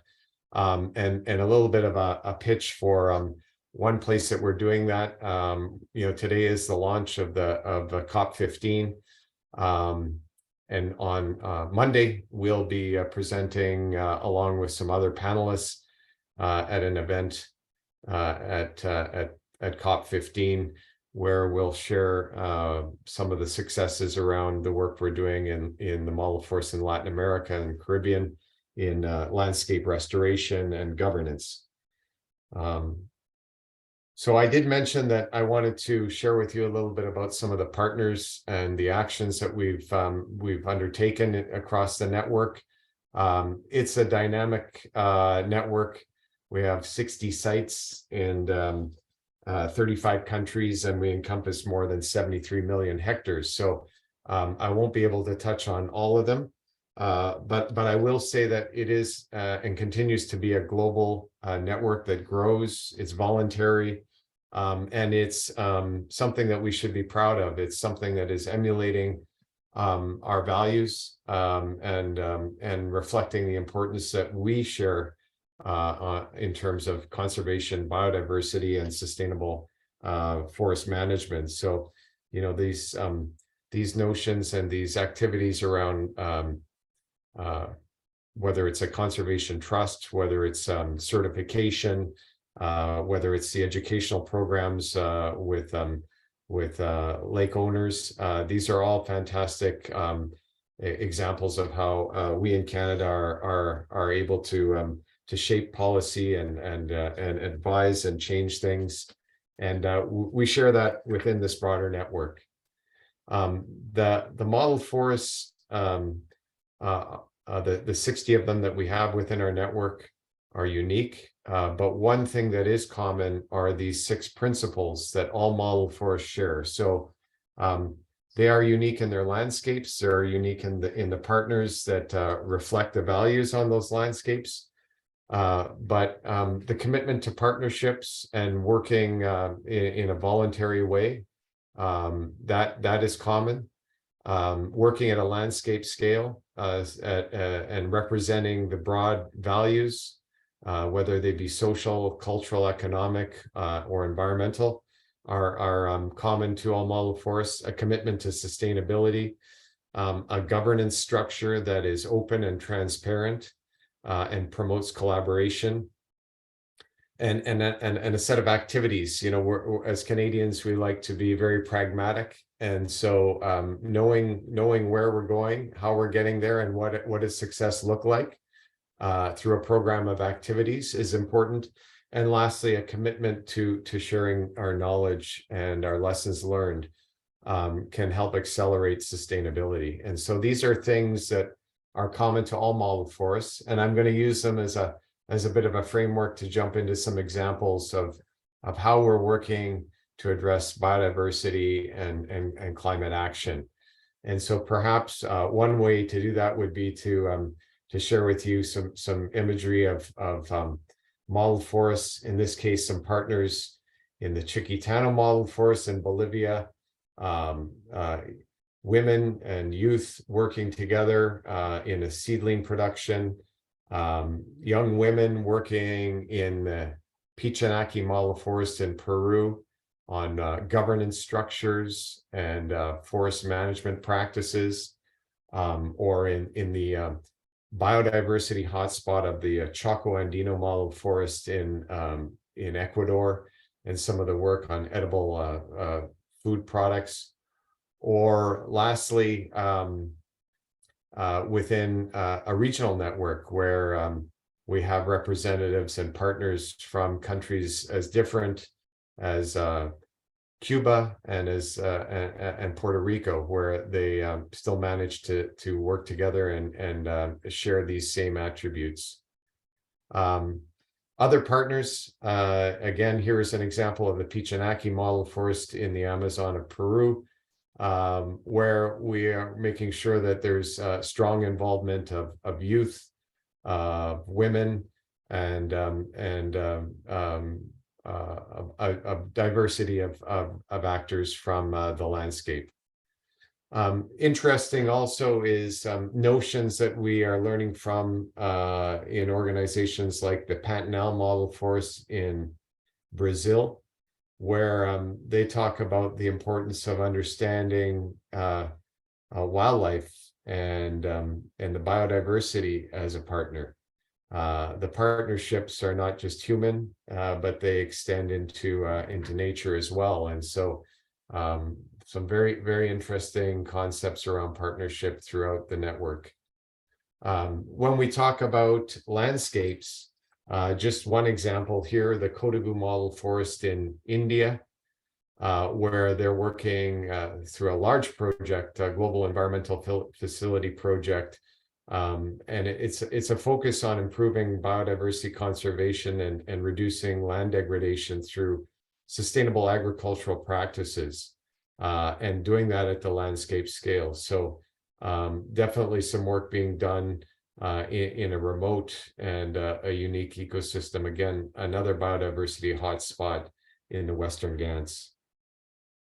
Or in a contrast in Colombia, in the case of the Risaralda Model Forest, where they're doing some significant work in forest and landscape restoration in and monitoring through establishments of plots to ensure long-term strategies for water for the capital city, which is the city of Pereira in the watershed below.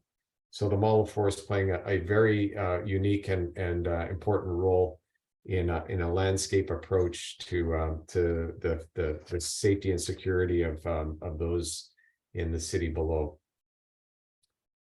In the case of a commitment to sustainability, numerous examples throughout the network. This one coming from the Mediterranean region, where something as simple as going out on the landscape and promoting and actioning some native species planting here in a very unique area in the landscape in Greece, in the candidate model forest of Western Macedonia.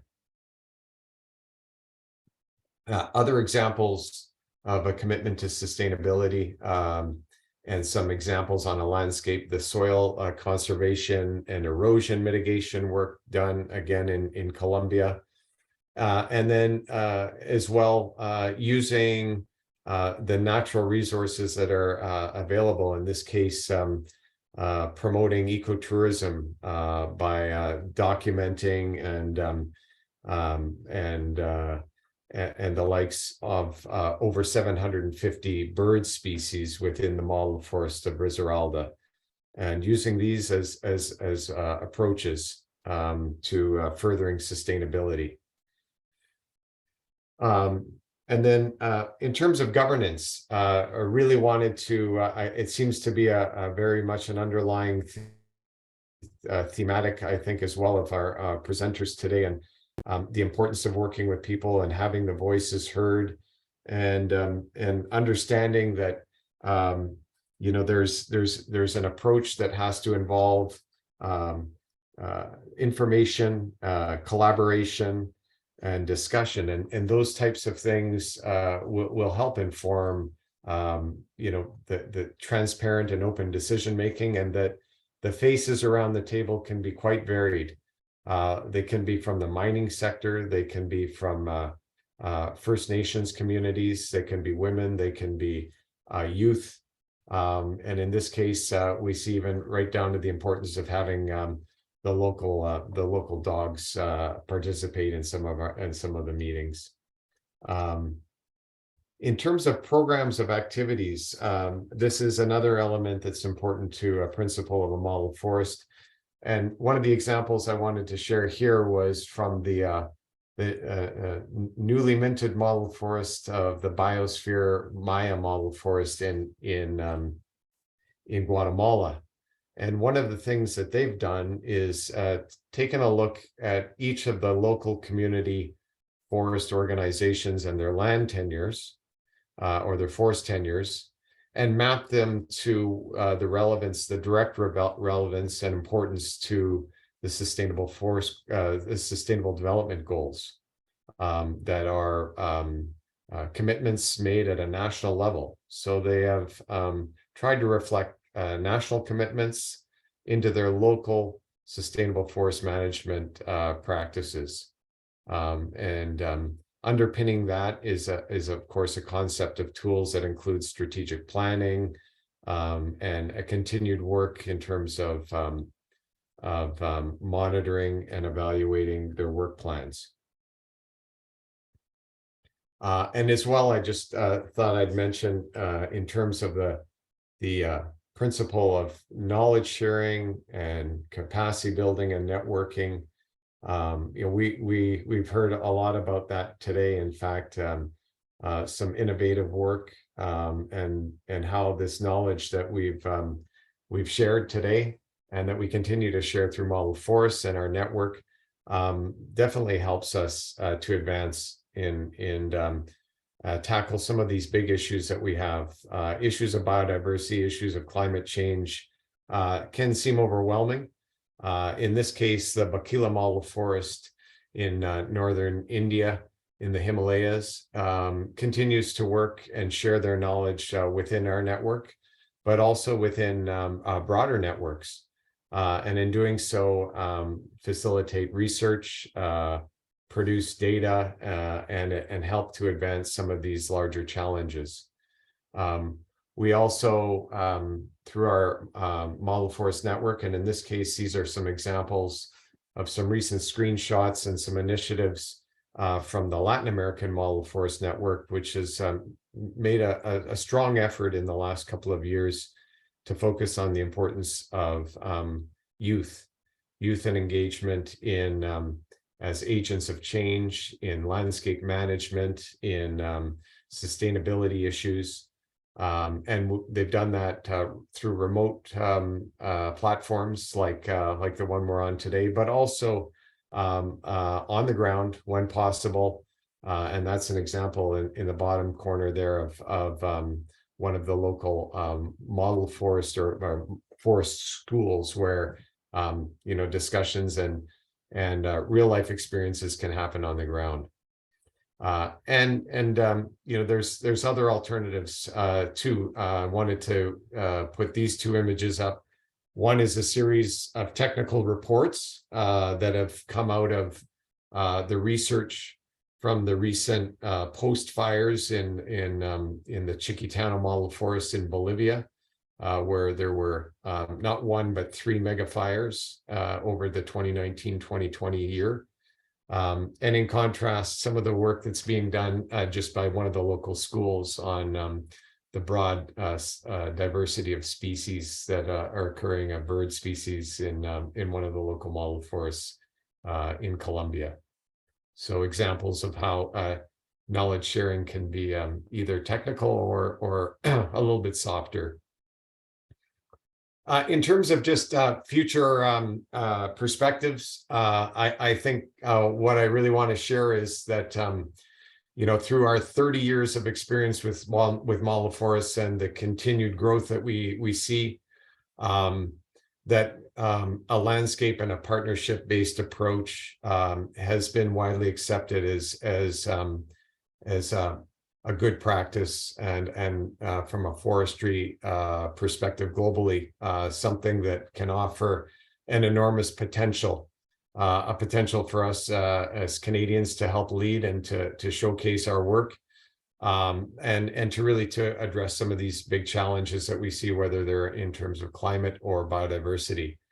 You know, we have since the 1990s developed the world's largest network that's been dedicated to sustainable landscape governance, and we continue to grow. We continue to learn and share, and I would say that as a kind of a closing remark, I would suggest that much like the other presenters, we continue to build partnerships.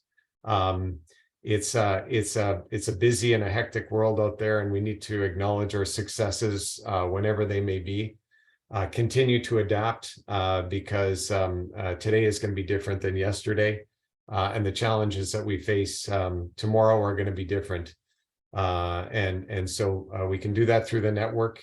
We can do that through our continued work through the Eastern Ontario Model Forest and the Ontario Woodlot Association. And I think at that I'll stop and thanks. Okay, well, thank you very much, Rich. That was fantastic. And thank you very much for that overview. And all the great work that's being done by the International Model Forest. So now, for the time that is remaining, for about 15 minutes that are remaining, let's talk about, I've got questions in the chat box, so we can look at those, and I'll let people know in advance. I need about 2 minutes just before we finish off to essentially provide thanks and a few of my comments, which are going to be mercifully short for all concerned. So without any further ado, let's take a look at some of the questions we have here. Okay, so this one goes back to the land trusses, probably for Calder. When someone donates their land to a land trust, can they specify the use of the land in the future? In particular, can someone with a maple bush say that their land can be, who donates their land and specifies the land should be operated as a sugar bush? Yeah, it is possible to put, especially when it comes to like a conservation easement agreement, more so, it is possible to put stipulations on the use of a property after it's donated. That said, there is a big difference between something that is allowed and something that is mandatory. We don't tend to do like mandatory things like that, but if you were to put a conservation easement on a property and wish for you and future owners to continue operating a sugar bush if they choose to, then that's absolutely allowed. Okay. Calder, how can I put landowners interested in conservation easements in Ontario in touch with you? So probably look on the website. Anyway, I'll let you answer that. Yeah, yeah. Best way would be to go to our website or email us. info@tiwlt.ca. It's the acronym for Thousand Islands Watershed Land Trust. Is our info line. And then if you're looking to get in touch with me to talk about donation options or just some general information about properties, then you can get me at my first name, Calder, @tiwlt.ca. Okay. And apparently this the whole idea of the land trust seems to have been very interesting to a lot of our, because I'm getting more questions here. We have been looking into conservation easements with a local land trust.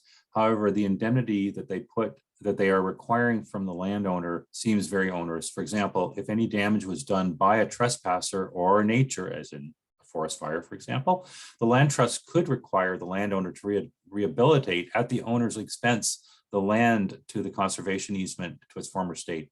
This could bankrupt an owner. Is this type of indemnity standard among Ontario land trusts? Yeah, I can't speak for the land trust that you're working with, but I know all land trusts in Ontario are at least have at their disposal a kind of a template conservation easement that has been drafted by some very prominent lawyers in the field and is available from our governing authority, the Ontario Land Trust Alliance. And in that, it specifies that any damage that is caused by an act of nature or something the owner has no direct control over, the owner can recognize that and neither party is held responsible, and then it's up to them to figure out who covers the cost and in what proportion for fixing damage. Things like trespassers are a little fuzzier. In the case of trespassers, I believe the boilerplate, at least in the agreement, is that if so long as the landowner can prove that it was an act of trespass, then they are covered. But it is correct in saying that damage done that the landowner could reasonably have been expected to be able to prevent. It is written that the landowner is then responsible for covering the cost of remediating the property. But acts of God, as they're called legally, at least by the boilerplate, is neither at fault. I'm not sure who the question is addressed to, but what is an NMU? And I'm thinking something management unit, but I'm not sure. Okay, anyway, since I don't hear anybody piping up right away, we'll move on to what partnerships do you have in Ontario? How do you plan to preserve biodiversity in Ontario? And I guess, again, I'm not sure who that might be to, because obviously the Land Trust is completely in Ontario because it's around 1,000 islands. And Terry's group is only in Ontario too. So I'm not sure. And Terry went through that. It's in regard to land trusts. In regard to land trusts. So the question is, what partnerships do you have in Ontario and how do you plan to preserve biodiversity in Ontario? Yeah, we do have partnerships all over our working area. We partner with the National Provincial Park, a couple of, we had those collaboration projects with NCC and Ontario Nature, cottage associations, the Leeds Grenville Stewardship Council. There are honestly more than I could list. In terms of how we plan to protect biodiversity, at least in our area, our best tool is private protection with donated properties. This 5-year project that we're starting that I talked about with the Nature Smart Climate Solutions Fund and all the private money over 5 years is going to be focused on a certain part of our working area called the Leaders Creek Wetland Complex that kind of sits at the headwater of the entire system. And so that's the area that we're going to be focusing on. And that's very broadly our plan for protection in the next years to come. Okay, so here is more of a comment or some additional information for those organizations, chapters, boards, and teams wanting to improve their governance game, ensuring that voices are heard, having fun, and ensuring efficiency at the same time. Check out www.sociocracyforall.org. And then people can get this in the chat. This organization offers simple tools for training and decentralization of decision making in order to get work done collectively and happily forever, happily for boards. And having been on boards before, this is actually a pretty important thing because they're not always the easiest things to work for. Again, for Calder, in regard to land trusts, is there a minimum acceptable acreage for donation?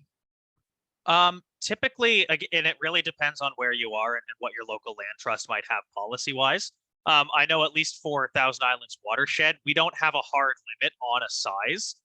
Generally, we don't tend to go smaller than 10 or 20 acres. But it is true that every land trust or every property is very different, and a small property may have massive ecological benefit in the features upon it. So really, for us at least, we would consider those on a case-by-case basis. But as a general idea, I'd say 10 to 20 acres is near the lower limit of what a size would be for a land trust to pursue. Okay, so for Terry, dock, boat ports, and boathouses construction along the Trent Severn system have increased substantially over the last 10 years, resulting in many trees and vegetation being removed. And these structures are affecting fish, turtles, and birds. Will Natural Resources Canada build a partnership with Trent Severn system and monitor the effects of these structures are having on biodiversity and the area, prevent loss of species? Okay, I can't offer an answer to that. Terry can talk to it. I'm not sure if you can talk about Natural Resources Canada though. No, not specifically. And good question, Cheryl. There's a mandate from Parks Canada, who operates the heritage canals, to the natural heritage part of their mandate is something they're meant to be stewarding. This is an ongoing conversation that we have with both the staff at the TSW, but also in the recent meeting with our local MP, who's happens to have the headquarters of the Trent Severn Waterway in her riding. So it's a good point, and it's a shared responsibility on the federal waterways between it's primarily Parks Canada, but it's also a shared responsibility with the municipalities who do land use planning there. So ongoing challenge, and yeah, we'll keep at it. But I wouldn't hesitate to call and make your views known, because that's important. And not to feel left out, Rich, here's a question for you. In very broad strokes, where are we globally with the rate of deforestation versus reforestations? And do we suspect that this rate will equalize? Yeah, that's a great question. And I guess it's really an issue of scale and region.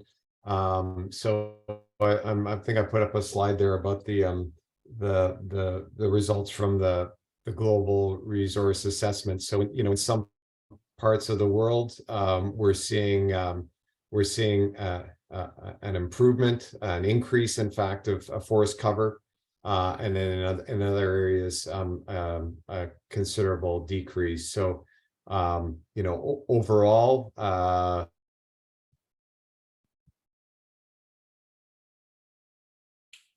think you've frozen there, Rich.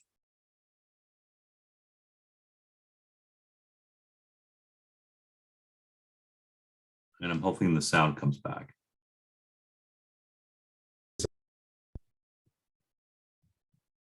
Okay. We'll try in a bit here. So finally, I have a question to Calder. Do you have any trusts in the Grey Highlands that I might visit, or that we might visit? I don't have any specifically with the Thousand Islands Watershed Land Trust, but just by looking at my map here, it looks like your local land trust in the Grey Highlands is going to be called the one called the Escarpment Biosphere Conservancy, and you can get in touch with them to talk about, you know, visiting properties or you know, anything else land trust related. Their website is very easy, escarpment.ca. Okay, thank you. Rich, can you just try to recap the last 2 seconds of what you said, because we kind of lost your audio, at least I did.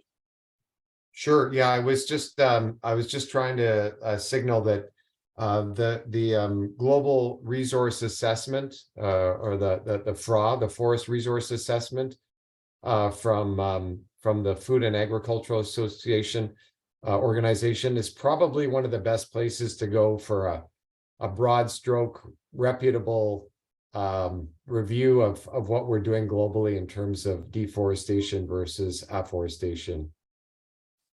Okay, thank you. And finally, to Terry. Thank you, Terry. I have looked into evergreen before and will look again. So far in 20 years of teaching, I've been able to get a school, or the Hamilton Wentworth School Board, to respond positively to greening property or planting trees. Now that I'm retired, so I hope I can use my time and try to make some something in this area. So at this point, thank you much. Thank you, everybody. First of all, Terry, did you have any sort of comments on that, or I noticed you popped on there, so I don't want to. Yeah, no, Yeah, keep it up. I mean, sometimes it takes a bit of sleuthing to find out the partners that are going to help you, but Evergreen's one choice, but there may be other local groups too that I'd encourage you to keep after. Okay, so thank you very much. So, and thank you so much, everybody. I just exactly got the time I need to do our closing comments. Normally this is done by Tony Bull, but he graciously asked me to do the wrap up. So first of all, before I go any further, I would like to offer some thanks. So first of all, thank you to the organizations that sponsor this this yearly event, which we were reminded by Jim McCready, that has been going on since 1978. And that would be the Canadian Institute of Forestry, Ottawa Valley Section, the Eastern Ontario Model Forest, and the Ontario Woodlot Association. So thank you very much. Secondly, I would like to thank our presenters. Thank you very much. Your topics, first of all, your presentations were all very interesting. They were on topic. And again, for me, and this is a very operational thing, they were on time. So this is great. Thank you so much. And thank you for taking the time for joining us. Thank you to the organizing committee that puts this together. That would be Tony Bull, Ken Farr, John Pino, Elizabeth Holmes, Astrid Nielsen, and yours truly, Joseph Anawati. And finally, thank you so much to the audience. You provided a lot of really interesting questions. So a lot of insight, and I really enjoyed it. So very quick, as a form of wrap up, I mean, what I got out of a lot of this was from Glenn, we learned how certification can be not just a tool, and it got pointed out in the question, it's not just a tool for making sure that the lumber that we use or the forest products we use are sustainable, but essentially it provides a framework so that we do have sustainable management. So it's way more than just forest products and that type of stuff. And from Andrew, we noticed that, you know, even the likes of a municipality are trying to get into this. They have a lot of challenges when it comes to sustainable forest management, and they're looking at these certification schemes as an opportunity or something to do it. Land trusts, from what I can tell, really solicited a lot of interest from people. The land trust seems to be a newer type of structure, but it seems to be a lot of interest. And in this case, the one we talked about, we're talking about, you know, about 6,100 acres of land. So a lot of potential. And it is indeed one of the tools. And within the one that we talked about, the Thousand Islands Watershed Land Trust, we also have a UNESCO World Heritage, a UNESCO Biosphere Reserve. So that was very interesting. And then when we talked to Terry, or when Terry, so we didn't talk to him, but rather he provided a very interesting talk. We talked about, or he talked about how the Federation of Ontario Cottage Associations are looking at biodiversity. And I was very struck by the fact that they're actually looking at a lot of science-based issues. It's not just, am I getting land value, or is the neighbor making too much noise? But we're also talking about water, which makes a lot of sense in cottages, but invasive species, vegetative shoreline buffers, water quality, climate change, and of course, biodiversity, which is what we're talking about mostly today. And then finally, we learned about the International Model Forest Network. And again, I'm probably not probably the best person to give the talk was indeed Richard. I mean, it is absolutely one of those tools that allows us to share our knowledge that we've developed in Canada, but also learn a lot of things that are happening in other places. You know, and this whole idea of knowledge sharing on various topics, including biodiversity, is very interesting. So without any further ado, thank you very much, everybody. It's been great. And from me to all of you, all the best in the new year, and hopefully we'll be talking to all of you soon. Thank you very much. Goodbye. Thanks, Joe. Thanks, everyone. Thanks, Thank you Joe. very much for having me. Thanks. Thanks, everyone. Thanks, everyone.